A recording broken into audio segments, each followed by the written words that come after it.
All right, so today I'm going to be talking about how tackles, specifically for a linebacker in football, are heavily overrated in the average fan's eyes.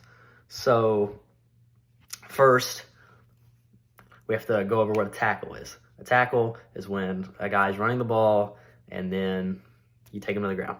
That's a tackle. Pretty simple. And the linebacker is like the quarterback of the defense. They're in the middle. They're involved in coverage and in run plays, so they do have a lot of responsibility. But so the main example we're going to use here is a guy named Blake Martinez. Okay, Blake Martinez was not a good player. Blake Martinez was objectively bad in the NFL. But he did hang around in the NFL for a while because he racked up a ton of tackles. He led the league in 2016. He was top 5 in 2020. And this dude is consistently top 5 in tackles per ESPN and Pro Football Reference.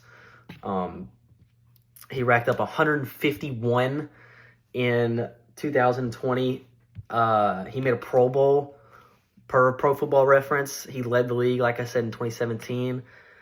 And he was not good, and we have to go over why he wasn't good. So his average depth of tackle was 6 yards, which means on average he's tackling a guy 6 yards down the field, which is not good because a first down is only 10 yards. Okay, so on average he's giving up over half the first down every single time he's making a tackle. And the main thing that puts him over the top is this guy was absolutely terrible in pass coverage. So, when the quarterback takes a snap and goes to throw the ball, like this dude was really bad. The max quarterback rating you can get, which is like you're throwing a touchdown every time, the max you can get, the worst possible you can get is 158.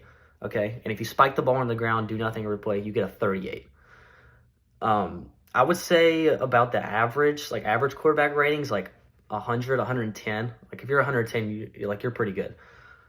This guy in 2021 with the Giants gave up a 120 passer rating with 100% of the passes thrown at him he's caught. He did not have a single deflection at all. In 2018, per Pro Football Reference, he gives up 5 touchdowns with a 74% completion percentage and 410 yards. And I would argue that might not even be his worst season. The very next year, he gives up 570 yards. And, if you just look at it, like the casual fan just goes and looks at it, like, oh my gosh, this guy has 140 tackles. He's good. And he was not. Once you take the further deep dive into it, like this guy is clearly was not good. Also, his missed tackle percentage was up at 10, which is very bad at the top of the league. And then we're gonna go specifically to this 2020 season. The top 5 leaders in tackles. Number 1 was Zach Cunningham. Zach Cunningham is probably the best guy on this list. If you go to Pro Football Focus PFF rankings, which is pretty reliable source, Zach Cunningham was the 13th best linebacker in the NFL according to them, and there's 64 starting linebackers. So he's pretty good. That is the only guy on this list that is in the top 25. Okay, Jalen Smith is horrible. Here's Blake Martinez at 3. Blake Martinez is not even on the first page. That's how bad he graded out to these guys.